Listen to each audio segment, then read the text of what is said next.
Mi esposo me dijo, tu dinero es de la familia, no solo tuyo, pero cuando descubrí que lo usaba para mantener a su madre y a su hermano, cerré la cuenta y le dije, entonces que tu familia te mantenga a ti. Mi esposo y yo llevamos juntos desde finales de la década pasada y casados desde hace 5 años. Siempre pensé que teníamos una dinámica equilibrada, no perfecta, pero suficientemente funcional como para sentirme segura a su lado. Ambos trabajamos tiempo completo, vivimos en Texas, sin lujos, pero sin carencias, y desde que nos mudamos juntos manejamos una cuenta compartida exclusivamente para gastos del hogar. Antes de casarnos establecimos que mis ingresos quedarían en mi cuenta personal y él haría lo mismo con la suya, y que cada quincena depositaríamos una cantidad acordada para cubrir el alquiler, los servicios y la comida. Nada complicado. Nada extraño. Funcionó durante años, hasta que quedó claro que la palabra compartir no significaba lo mismo para él que para mí. Todo empezó cuando, hace unas semanas, revisé el estado de la cuenta conjunta porque noté que el saldo estaba más bajo de lo normal. Me sorprendió porque no habíamos tenido gastos fuera de lo común. No había compras grandes, no había emergencias, no había nada que explicara el hueco. Pensé que quizá había olvidado alguna suscripción o tal vez había hecho un par de compras y no las recordaba, así que me puse a revisar cada movimiento con calma. No pasó mucho antes de que me diera cuenta de que varios retiros no tenían explicación, montos que no encajaban con nada de lo habitual. No eran cantidades enormes por sí solas, pero se acumulaban, y cuando sumé todo, resultaba evidente que algo raro estaba pasando. Cuando le pregunté a mi esposo si sabía de qué eran esos retiros, se encogió de hombros como si le estuviera preguntando la hora y me dijo que él los había hecho. Le pedí que me explicara en qué los había usado y con la mayor naturalidad del mundo soltó que había estado enviándole dinero a su mamá y a su hermano. Me dijo que su mamá estaba pasando por momentos complicados y que su hermano necesitaba ayuda mientras se acomodaba, como si ese fuera un plazo real. Su hermano lleva acomodándose desde que terminó la preparatoria y nunca ha mantenido un trabajo más de un par de meses. Lo que me sacó completamente de onda no fue que quisiera ayudarlos, sino que lo hiciera con dinero que yo estaba poniendo ahí sin que me dijera absolutamente nada. Le pregunté por qué no me había dicho y me soltó algo que todavía se me revuelve en el estómago cuando lo recuerdo. Me dijo que mi dinero era dinero de la familia y que todas las familias se ayudan, como si yo tuviera una obligación automática de mantener a 2 adultos que ni siquiera intentan valerse por sí mismos. Cuando le pregunté por qué su propio sueldo no estaba cubriendo esa ayuda, se molestó y me dijo que él ya tenía sus compromisos, lo cual básicamente significa que paga su gimnasio, su suscripción de juegos, sus antojos y cuánta tontería se le cruza por enfrente. Y mientras él cuida sus compromisos, yo estaba pagando los de su familia sin haber tenido jamás opción de opinar. Revisé los movimientos más viejos y me di cuenta de que esto no había empezado hace semanas, sino que llevaba tiempo ocurriendo. Había transferencias a su mamá desde principios de la primavera y otras tantas a su hermano desde finales del invierno. Sentí una mezcla de enojo y traición. No porque él ayudara a su familia, sino porque lo hacía a mis espaldas y con mi dinero. Ahí fue cuando me puse seria y llamé al banco para cerrar la cuenta conjunta. Dejé solo lo necesario para cubrir el mes en curso y moví todo lo demás a una cuenta individual. También cancelé el depósito automático que hacía hacia la conjunta cada quincena. En cuanto él se enterara, sabía que habría discusión, pero preferí lidiar con eso antes que seguir financiando a su mamá y a su hermano como si fuera mi responsabilidad. Cuando llegó del trabajo y vio que no podía acceder al dinero como antes, explotó. Me reclamó que cómo se me ocurría mover dinero de la familia sin consultarlo. Le dije que esa frase ya no significaba nada para mí, porque si realmente fuéramos una familia, no habría hecho nada a mis espaldas. Le expliqué que no iba a seguir cubriendo los gastos de 2 personas que no trabajan y que nunca lo han intentado. Él se puso rojo, me dijo que estaba siendo cruel, que qué clase de esposa era yo si no apoyaba a su familia, y ahí perdí la paciencia. Le respondí que yo no me casé con su mamá ni con su hermano y que si él consideraba tan importante sostenerlos, tendría que hacerlo con su propio sueldo o buscar un segundo empleo. Esa noche se fue a dormir al sofá diciendo que necesitaba espacio, lo cual me pareció ridículo porque el que había invadido mi espacio y mi bolsillo había sido él. Durante los días siguientes estuvo callado, frío, como si yo fuera la del problema y no la persona que había estado sosteniendo económicamente a una familia que ni siquiera me incluye. Nunca me pidió disculpas ni intentó explicarse, simplemente actuaba como si yo fuera la responsable de arruinar algo que él mismo había dañado desde hace meses sin decirme una palabra. Ahora estoy en ese punto donde no sé qué tanto puedo reconstruir con alguien que cree que es válido usar mi dinero sin consultarlo solo porque estamos casados. No sé si lo que hice fue demasiado o demasiado poco, pero lo que sí sé es que me niego a seguir financiando un hoyo sin fondo. Y si eso significa enfrentarme a él, pues ya veremos qué tan dispuesto está a defender a su familia cuando no puede hacerlo con mi dinero. Actualización 1. Pasó aproximadamente una semana desde que cerré la cuenta conjunta y, aunque pensé que ya había pasado lo peor, la realidad es que apenas estaba empezando a descubrir hasta qué punto mi esposo había estado viviendo en un mundo donde yo era la proveedora involuntaria de todos sus compromisos familiares. Durante esos días él estuvo callado, distante, casi ausente, como si se estuviera preparando para soltar algo que llevaba tiempo escondiendo. Yo intenté mantener las cosas lo más normales posible, pero había una tensión constante en la casa que no existía antes, una sensación de que él estaba esperando que yo retrocediera y volviera a dejar todo como antes. Con el paso de los días, esa actitud suya me empezó a hartar más que la discusión que tuvimos originalmente, porque parecía convencido de que con silencio y mala cara iba a manipularme hasta que cediera. Nunca se le cruzó por la cabeza la posibilidad de que yo simplemente estaba cansada de ser tratada como una billetera. El colmo llegó cuando su mamá me llamó un lunes por la mañana. Yo estaba iniciando mi jornada laboral, intentando concentrarme, cuando apareció su nombre en la pantalla del teléfono. La llamada no empezó con enojo ni reclamaciones directas. Al contrario, comenzó con ese tono meloso que usan algunas personas cuando quieren sonar agradecidas, pero en realidad te están diciendo que esperan más cosas de ti. Me agradeció por la ayuda que les había estado dando y dijo que era un gesto muy noble de mi parte. No entendía a qué se refería porque yo nunca había ayudado voluntariamente. Lo que se enviaba salía sin mi conocimiento ni consentimiento, así que su aparente gratitud no me cuadraba. Pero cuando continuó hablando me di cuenta de que ella creía que la ayuda había sido una decisión conjunta del matrimonio, algo que yo había aprobado, y que ahora que cerré la cuenta estaba rompiendo un supuesto pacto. En esa misma llamada me dijo que esperaba que retomáramos la ayuda pronto porque estaban haciendo planes para regularizar unos pagos que tenían atrasados y, al parecer, su hijo les había asegurado que nada cambiaría mientras yo formara parte de la familia. Cuando escuché eso me hirvió la sangre. No solo había usado mi dinero para mantenerlos, sino que además les había prometido compromisos futuros usando otra vez mi nombre y mis ingresos. Le pregunté directamente qué pagos eran esos y me soltó que mi esposo había prometido ayudarlos con una deuda que ella tenía acumulada desde hacía meses. Además de cubrir temporalmente algunos gastos de su hermano mientras encontraba un trabajo estable.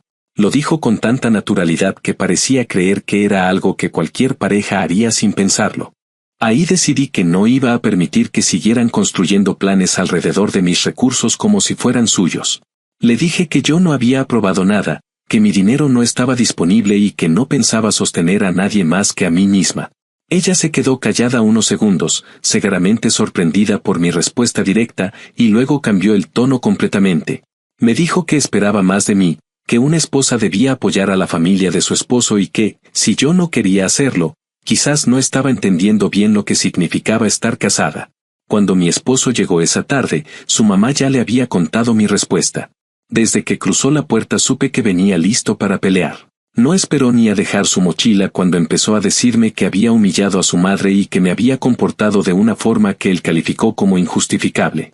Le recordé que yo nunca aprobé esas transferencias y que él había usado mi parte de la cuenta para sostener a 2 adultos sanos que podían trabajar perfectamente.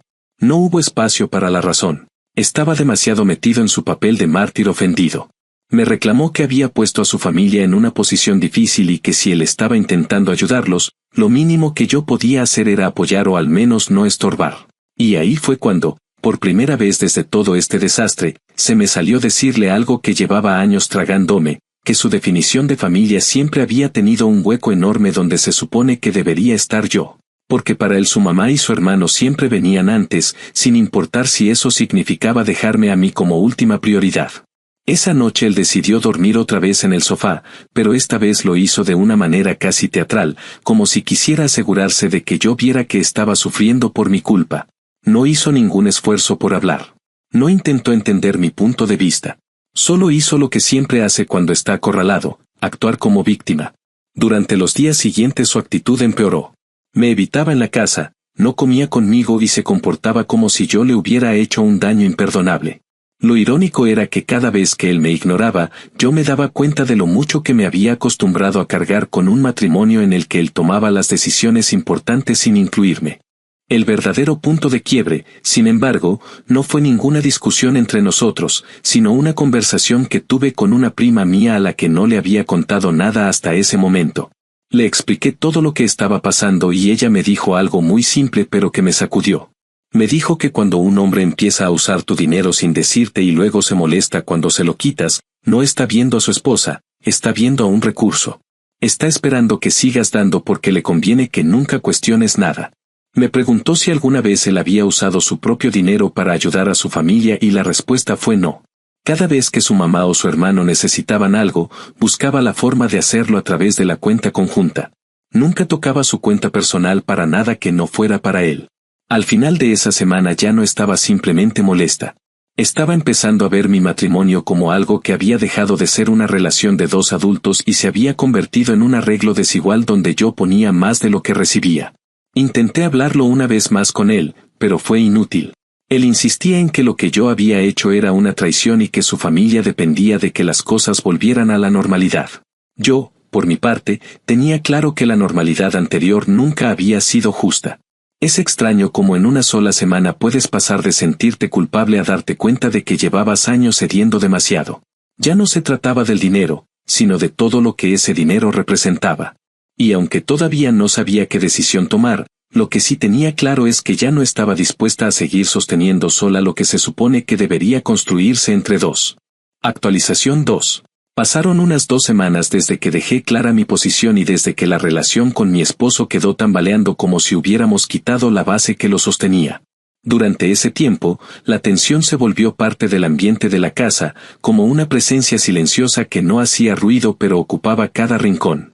Yo intentaba concentrarme en mi rutina, en mi trabajo, en mantener un mínimo de paz mental. Pero cada interacción con él era un recordatorio de que seguía convencido de que yo había cometido una injusticia monumental al cortar el acceso a mi propio dinero. Él caminaba por la casa con una mezcla de indignación y resentimiento, como si yo hubiera fallado en un deber sagrado. No había espacio para conversaciones reales porque cada intento terminaba convertido en un reproche. Todo lo que él esperaba era que me arrepintiera y restaurara la dinámica anterior.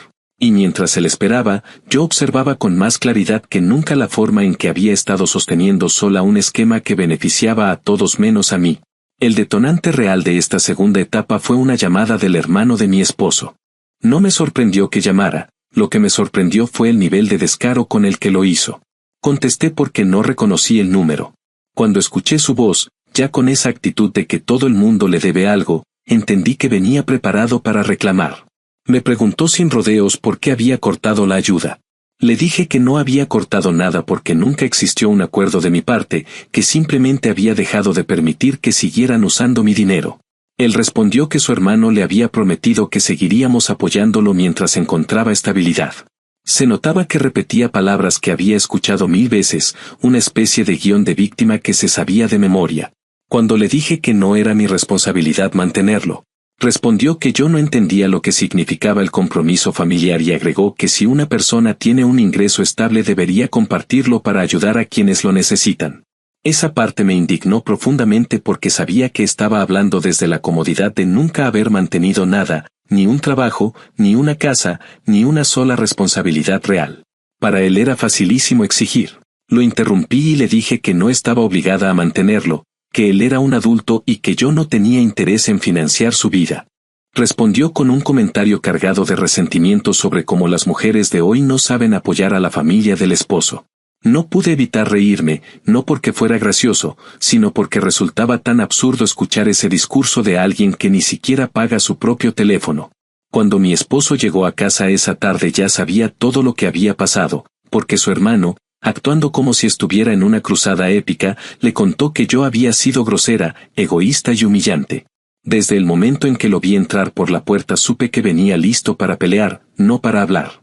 Me dijo que no tenía por qué tratar así a su hermano, que él solo estaba pasando por un momento difícil. Lo miré sin decir nada durante unos segundos, esperando que se diera cuenta de lo absurdo que sonaba. Le recordé que ese supuesto momento difícil llevaba más de una década y que, si después de tantos años su hermano seguía sin poder sostenerse, quizás el problema no era que yo no quisiera ayudar, sino que él nunca había tenido interés en valerse por sí mismo. Mi esposo se enojó aún más. Dijo que estaba insultando a su familia y que él no iba a permitirlo. Lo que no dijo, pero estaba implícito, era que esperaba que yo me disculpara y retrocediera. Pero no lo hice y eso lo desconcertó más que cualquier argumento. Durante esa discusión pasamos de hablar de su hermano a hablar de su mamá, y de ahí a hablar de dinero. Él insistía en que yo no entendía sus responsabilidades y yo le respondía que una responsabilidad sin límite es un abuso. Le pregunté directamente si alguna vez había ayudado a su familia usando su propio dinero. Tardó demasiado en responder, suficiente para confirmar lo que ya sabía. Murmuró algo sobre que él tenía sus gastos y que necesitaba mantener cierta estabilidad personal. Lo que realmente quería decir era que su comodidad tenía prioridad sobre cualquier contribución real. En su mente, yo debía ser quien sacrificara mis ingresos porque yo ganaba un poco más. Era casi como si estuviera convencido de que su aportación al matrimonio era simplemente existir, mientras yo debía aportar económicamente lo que él no quería dar. Ese pensamiento me hizo ver con aún más claridad que había estado viviendo en un sistema profundamente desigual disfrazado de unión matrimonial. El punto más grave de esta actualización, y lo que terminó de quebrar lo que quedaba entre nosotros, fue enterarme de algo que ni siquiera imaginé que sería capaz de hacer. Una amiga en común, que no sabía que las cosas estaban mal y que creyó que me estaba contando algo positivo, me mencionó que la mamá de mi esposo estaba contenta porque él le había dicho que muy pronto podría usar una tarjeta de crédito a nombre de ambos. En cuanto lo dijo, sentí cómo se me helaba el cuerpo. Yo sabía que no habíamos solicitado ninguna tarjeta nueva. Cuando le pregunté a mi amiga más detalles, me dijo que él había comentado que quería facilitarle las cosas a su mamá y darle una tarjeta secundaria para que ella pudiera cubrir emergencias. Me costó unos segundos contenerme porque entendí lo que estaba insinuando. Él había intentado o pensaba intentar abrir una tarjeta de crédito conjunta con mi información. No supe si ya lo había hecho o si solo estaba planeándolo, pero el hecho de que lo considerara siquiera me hizo ver que habíamos cruzado una línea peligrosísima. Cuando él llegó a casa esa noche, lo confronté sin rodeos. Le pregunté si estaba intentando abrir una tarjeta de crédito conmigo para dársela a su mamá. En vez de negarlo de inmediato, se quedó callado. Ese silencio fue suficiente para confirmar mis sospechas. Cuando por fin habló, lo hizo tratando de justificarlo. Dijo que yo estaba exagerando, que era solo una tarjeta para emergencias y que su mamá necesitaba un respaldo. Me aseguró que no la iba a usar irresponsablemente, como si eso me importara después de todo lo que había pasado. Intentó convencerme de que hacerlo sería un acto de confianza y que las familias se ayudan mutuamente. Le dije que no estaba en discusión. Le dije que usar mi nombre para abrir líneas de crédito sin mi consentimiento era cruzar una frontera que no iba a tolerar. Él intentó minimizarlo otra vez, diciendo que exageraba y que yo estaba rompiendo la unión del matrimonio por asuntos que, según él, podían resolverse con comunicación. Fue grotesco escucharlo hablar de comunicación cuando todo lo que había hecho en los últimos meses era tomar decisiones unilaterales. Esa noche dormí en la habitación de huéspedes, no porque quisiera aislarme, sino porque necesitaba un espacio para pensar sin tener que lidiar con su presencia constante. Y ahí, en ese cuarto sencillo que casi nunca usábamos, me di cuenta de que lo que había visto esas semanas no era una serie de errores aislados, sino la forma en que él realmente veía nuestro matrimonio. Para él yo era un recurso más. No una compañera. No una igual. Pensaba que tenía derecho a usar mis ingresos y mi información personal porque éramos esposos, pero él nunca había ofrecido lo mismo de su parte. Yo era útil mientras pagara, pero problemática cuando ponía límites. Entender eso fue más doloroso que cualquier discusión que habíamos tenido. Al finalizar esa segunda semana, ya tenía claro que algo irreversible se había roto. Todavía no sabía qué camino iba a tomar. Pero por primera vez en mucho tiempo me sentí más cerca de la posibilidad de vivir sin el que de seguir sosteniendo algo que solo existía mientras fuera conveniente para él y para su familia. Y aunque esa idea me asustaba, también me daba una sensación inesperada de alivio. Actualización final. Pasó aproximadamente un mes desde el último punto donde dejé esta historia suspendida, y para entonces ya no había manera de evitar lo inevitable. Lo que comenzó como una discusión sobre dinero se había transformado en una exposición completa de las fallas de nuestro matrimonio, esas que permanecen ocultas mientras nadie las cuestiona, pero que salen a la luz cuando finalmente alguien decide dejar de ceder. Durante esas semanas, la relación se volvió un territorio extraño donde cada interacción era más fría que la anterior. No había gritos, no había discusiones explosivas, pero había algo peor, la convicción de que él ya no veía lo que había hecho mal, sino únicamente lo que supuestamente tenía derecho a exigir. Y esa terquedad suya fue lo que terminó de derribar lo que quedaba entre nosotros. El punto definitivo ocurrió cuando el banco me llamó para informarme que se había intentado acceder a mi cuenta personal desde un dispositivo que no coincidía con los registros habituales. Pensé que tal vez era algún intento de phishing o un error del sistema, pero cuando indagué un poco más, la persona del banco me dijo que quien intentó entrar usó información que solo alguien muy cercano a mí podía conocer. No tardé ni un segundo en conectar los puntos. Llamé a mi esposo y le pregunté, sin rodeos, si había tratado de entrar a mi cuenta. Tardó demasiado en responder y ese silencio confirmó lo que necesitaba saber. Cuando finalmente habló, no tuvo la mínima vergüenza en admitirlo. Dijo que había intentado revisar el balance para entender por qué me aferraba tanto al dinero, como si la razón no fuera evidente. Trató de justificarse diciendo que éramos esposos y que no debería haber secretos entre nosotros, y que por eso no veía nada malo en entrar a mis cuentas si lo consideraba necesario. En su mente, el matrimonio le daba permiso para cruzar cualquier límite sin pedirlo. Ese fue el momento en que dejé de sentir enojo y empecé a sentir algo más parecido a una certeza dolorosa. Él no iba a cambiar. No iba a reconocer nada. No iba a ver que mis límites no eran un capricho, sino una barrera mínima para evitar que siguiera aprovechándose de mí. Cuando le dije que lo que había hecho era ilegal, no mostró arrepentimiento. Se hizo la víctima y me dijo que si no lo hubiera excluido de la economía de la casa, no habría tenido necesidad de tomar medidas desesperadas. En lugar de disculparse, me acusó de provocar la situación. Ahí entendí que no había nada más que hablar. Al día siguiente pedí una cita con una abogada de divorcio. No fue una decisión impulsiva, fue la conclusión lógica de un proceso que ya había avanzado demasiado. La abogada escuchó todo sin interrumpirme y me explicó claramente mis opciones. Me dijo que la situación era más común de lo que imaginaba y que muchas personas no reconocen el abuso financiero porque no deja marcas visibles. Salí de ese despacho con una mezcla de alivio y tristeza. Era como admitir que el matrimonio había muerto mucho antes de que yo estuviera dispuesta a verlo. Cuando finalmente le dije a mi esposo que quería divorciarme, su reacción no fue la que esperaba. No se enojó al principio. No gritó. No intentó convencerme de cambiar de opinión. Se quedó en silencio unos segundos, como si no terminara de procesarlo, y luego dijo que estaba exagerando, que todo se podía arreglar si yo dejaba de resistirme y admitía que había actuado impulsivamente. En ningún momento reconoció lo que él había hecho. Según él, yo era la que estaba rompiendo la familia. Cuando vio que mi decisión era firme, recién ahí explotó. Dijo que yo quería destruir su vida, que estaba traicionándolo y que iba a luchar por lo que le correspondía. Esa frase, en especial, me dejó helada porque implicaba que todavía creía que tenía derecho a mi dinero, incluso en el proceso de separación. Su familia reaccionó predictiblemente.